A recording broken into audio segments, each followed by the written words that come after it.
อาสันนะบ่หยอกดอกให้บักจีให้บักอ้ายจีให้น้องเนี่ยน้องแนมเบิ่งเลยให้ญาติของข่อยแล้วเพิ่นนั่นเพิ่นผลิตสินค้าเอาไปขายดีนึกว่าอะไรเรื่องขายเนี่ยข่อยก็อยากถามถ้ามีแนวซื้อให้มาขายนี่สิขายบ่ได้ดอกเล็กน้อยละ บ่สมมุติว่าเป็นน้ำยาอันนั้นอันนี้ให้ขายแถวหมู่บ้านนี่นะ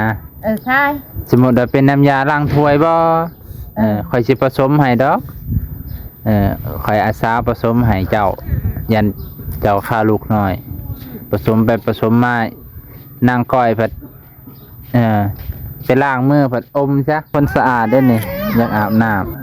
ำแกซอยแม่ก่อนจังไปอาบไว้นี่แกซอยแม่ก่อนเลยจากคนนึงไปฮะเครื่องนี่แหละนี่เห็นบอลเลือกให้เลยนี่แกะเจ้าพันดาให้บ่าวน้องแกะให้อีก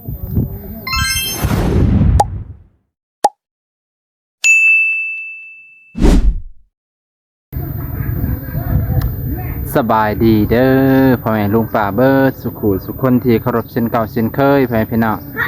ยินดีต้อนรับเข้าสู่ช่องบ่าวนง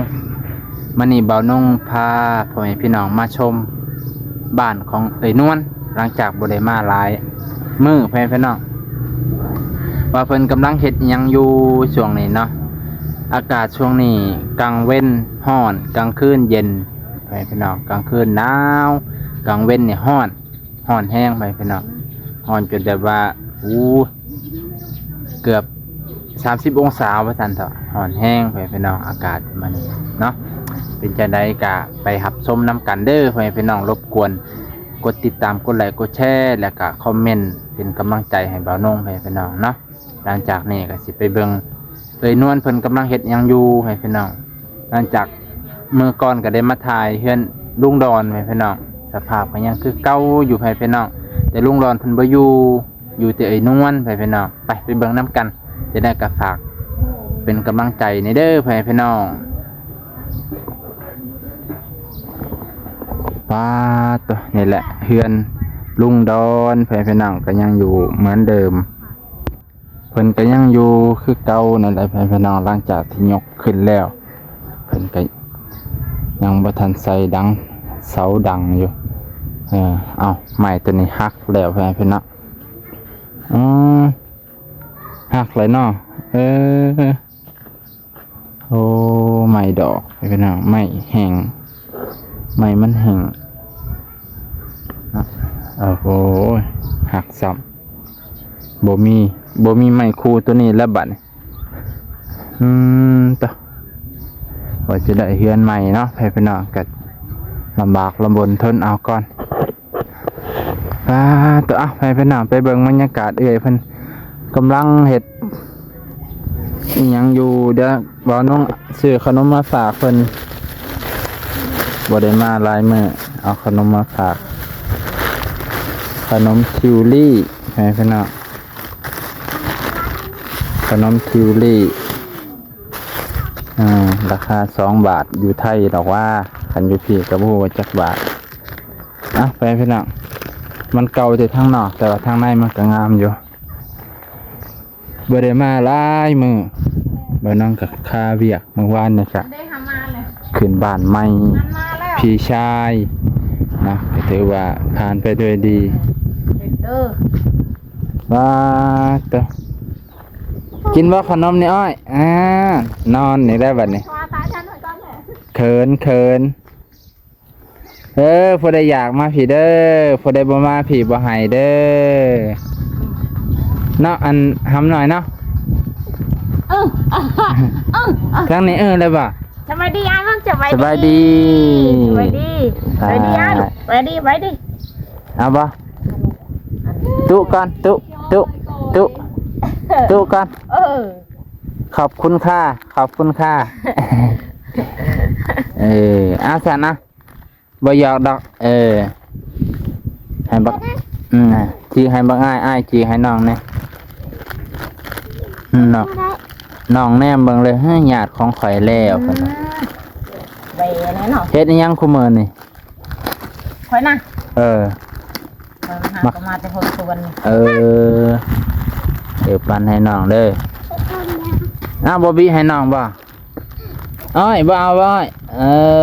แต่อ้อยบ่เอาแล้วบัดนี้ คืนเลยเนาะ เพิ่นอ้อยบ่เอาแล้วบ่เอาละให้ก้อยเบิดเนาะเนาะให้ก้อยเบิดเนาะเอาบ่เอาให้ก้อยเบิดเลยอ้อยบ่มา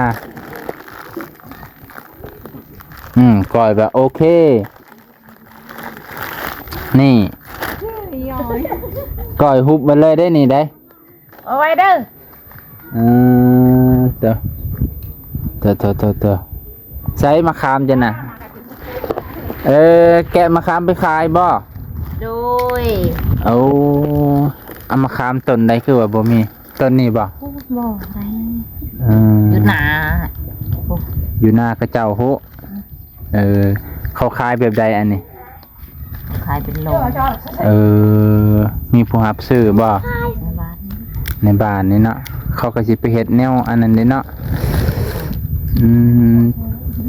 นั่นก้อยกินหมดแล้วโอ้ยอ้อยบ่มาเอาเลยบัดนี้โอ้ยเสียใจเด้อ้อยบ่มากินแน่นี่นะฮัมเนาะกินบ่เลยฮัมเนาะแล้วเนาะแกะให้น้องหน่อยติเอาแกะเอาในนึงแกะเอาบิให้น้อยๆเด้บ่บิให้ใหญ่ว่าสิละแกะให้บักใหญ่น้องก็แค้นเด้อ อย่าวีให้น้องอย่าจิกตีเจ้าก็ได้ บิให้หน่อยนึง วีให้น้อยนึงยังเป็นหมักพ่อพ่อขอเห็ดใบหน่อยว่าบ้างน้องขามันนี่ กะแจ็บบ่แช่บบ่แจ็บพูดจากความเลยพี่น้องแจ็บเพิ่นว่าทางนี้เด้แซ่บบ่รีวิวให้แน่นั่นๆสิลมอีแหละเบิ่งกินให้เบิ่งแซ่บบ่ยังบ่ทันกินบัดสิว่าเนาะมีแต่มะขามเน่านะมันโดนเลยนั่นนี่จางขับเขาเจ้าขึ้นไปเบ็ดแล้วก็บิน้ำมันก็เลยเน่าเลยฮะเอาบ่ ขอได้ก่อน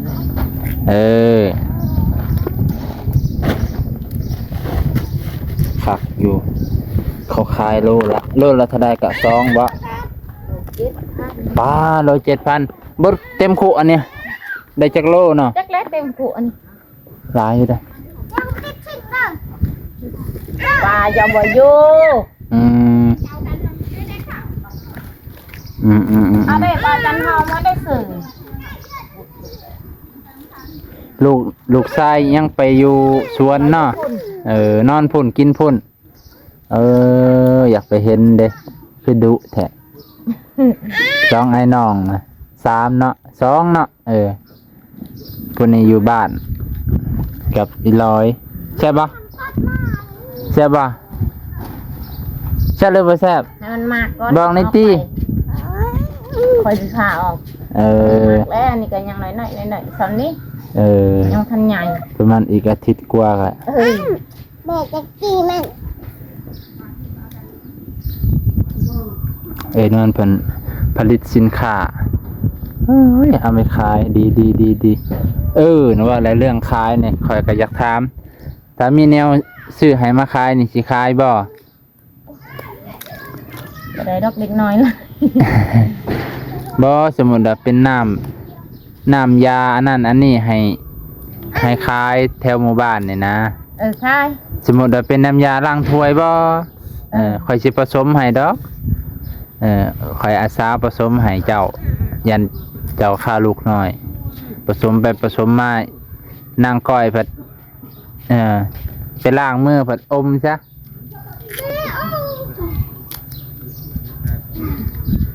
ผูกอูบ่ฮัมผูกดีๆเด้อตกปิเด้ ข้าวนี่เว้น2-3เทื่อแล้วบ่ขายหมูบ่ข้าวอีก คอยเพื่อสิแล้วผลมันเต็มน้ำโด โอ้แล้วขายยังขายมะขามนี่มะขามเจะคล้าของไปเอาอยู่หน้า ของเอ้ยแล้ว ของแล้วเขาเจ้าให้เอาเนาะ เอายังมี ได้ยินว่าอยากขายก็สิดีใจคือกันเด้มื้อหน้ามื้อในแถมมีผู้ใจดีเพิ่นสิซื้อมาให้เด้ซื้อมาให้ข่อยก็สิเฮ็ดให้เจ้าอยู่เจ้าก็ขายขวดละจักพันให้เขาขายกัน น้ำยานี่ 10เนาะซ้ำบ่ขวดน้ำดื่มนั่นน่ะขวดน้ำดื่มอยู่ประตูน่ะ บ่ลูกนี้ รถคนนั้นอีกบ่ขวดน้อยๆนะบ่10 อย่าจุ่มลูกอย่าจุ่ม 10,000 กีบกับประมาณ15 บาทเนาะประมาณนี้เป็นได อย่าจุ่มเด้ออีลอย แกะบ่เบิดบ่ขึ้นได้จุ่มน้ำ อ ร้อย ย่าจุ่มลูกมันสิเป็นน้ำฮะ แกะจีกแห้งๆวันนั้นก็ไปใส่ฝุ่น เออ นี่มอนี่แกงมาหุ่งไปถึกตายอีหน่อยๆนี่เมื่อตอนเพลน น้ำยาถึกน้ หมักหุ่งสิ ำหัวคุ้งถึก พอดีใส่ฝุ่นเหลวมั้งนะ มาคำแลนมาเลยเอ้ยนะ อันนี้ล่ะ เออต้องมันกัดเด้อคือบ่ให้คำแก้วนั่นเลียให้ไว้ฮะให้คำแก้วบ่ซื้อมันเอาเลีย นั่งไงนั่งไง อันเดเห็นบ่ซื้อก็ซื้อคำแก้วเจ้าได้ซื้อหยังคำก้อย เอ้ยกินในซังอันนั้น ก้อยเบิ่งน้องแน่น้องกินหยังกินมันดิน อย่าลูก แย่ขี้ดินเต็มปากเลยบัดนี้ หากันได้อย่ากินเนาะ กินมันอันนี้แซ่บได้มันอิดมัน ลูกไม่เท่าก็คือไปเอาสบู่วะ ผู้ใด สาว เอา สาวหางกลางบ้าน สาวห่างบ่นี่ สาวสุด สาวสดหาซื้อหยัง อีกบ้าน เขาบ่ค่อยวนน้ำผู้บ่าวนะเด็กน้อยจน เขามีแหละ เขาบ่วนละ เขาบ่ได้มีสาวเลยมีแต่โทรศัพท์เท่านั้นแหละ ฮะอยากอาบน้ำเลยฮ้อนบ่บ่ฮ้อนคือสิอาบ ดีแต่เว้ยคนสะอาดได้แบบนี้คนสะอาดได้นี่อยากอาบน้ำแกะซอยแม่ก่อนจังไปอาบไว้นี่แกะซอยแม่ก่อนเลย สาวคนหนึงไป ฮะ ไปสักเครื่อง นี่แหละนี่เห็นบอลเลือกให้เลยนี่แกะเจ้าเพิ่นน่ะให้บ่าวน้องแกะให้อีก เจ้าแกะซอยโลดเพิ่นสิว่าแล้วเนาะแม่นบ่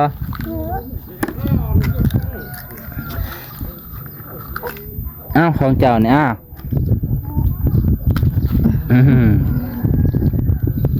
เบิ่งในน้องเพิ่นชบแหล่เบิดแหละ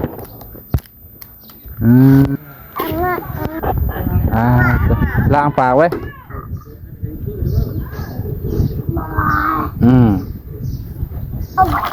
เอาเฮ็ดหยังบ่นี่เอาล้างออกเช็ดน้ำเช็ดปากน้ำเอาเสื้อเช็ดสะอาดแล้วล้างมือน้ำบ่นี่ล้างมือน้ำ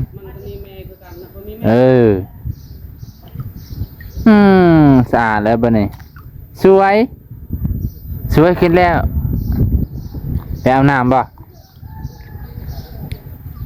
ไปอาบน้ำไปพาแม่ไปอาบน้ำไป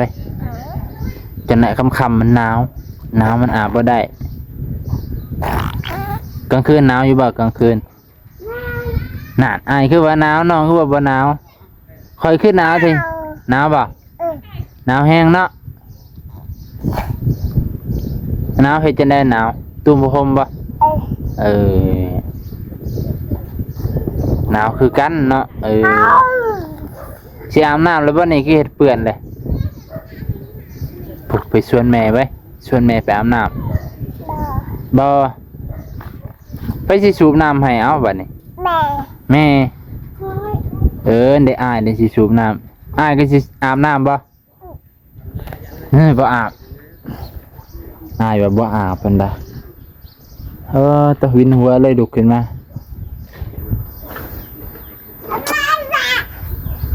ตัวไปก็ได้ตารางเพิ่นนี่เย็นคักเย็นสบายเกี่ยงเบิดอยู่เอ้ยเพิ่นปัดกวดคักแนวสะออนเด้มาสิมาสัมภาษณ์บักหำหน่อยก่อนไก่บ่หำมันสวนเพิ่นน่ะไก่บ่สวนเพิ่น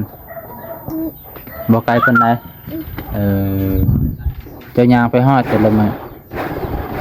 เถียงเพิ่นใหญ่บ่สำหรับเรือนหลังนี่ใหญ่บ่มีไผบ่มีหอดไฟฟ้าตัว หันได้หันชาเพื่อนกระตุน ใช่อันนั้นนะใหญ่เนาะเจ้าก็นอนอยู่เทิงกินยังอันน่ะบ่กินทิมอันเป็นอันนั้นยังก็มันสิเป็นพยาธิทิมไว้นอนในหันเจ มันเป็นสารพิษมาจอกไล่เลย อ่ะแล้วมาเจาะก็มีมันขอ คือเนี่ยมันสิห้องบ่คือมาบ้านเฮาเด้เนาะ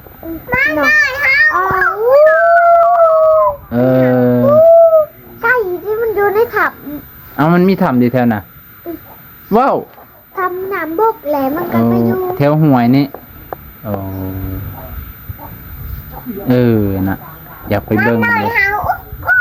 มาหน่อยเลยมาใหญ่นี่มันใหญ่อยู่นี่ใช่อยู่เฮือนเฮานี่มันห้องบ่กลางคืนนี่มันคิดตัวแล้วตัวอ้ายแต่บัดนี้นี่มันกดอยู่นี่มันคบกันบ่คิดตัวนี่มันกดอยู่นี่แล้วผู้ชายอะไรดีผู้ชายอะไรพม่าบ่ทหารอีกคนเป็นทหารยิงไก่ทหารยิงไก่ผู้ชายก็ไปอาบน้ำไหมครับบ่ไปบ่หนาวได้บ่นี่ขาแข็งลายเบิดเลยใครหนาวตอนนี้แหละบ่หนาวตอนนี้ได้บ่หนาวอาบเลยไว้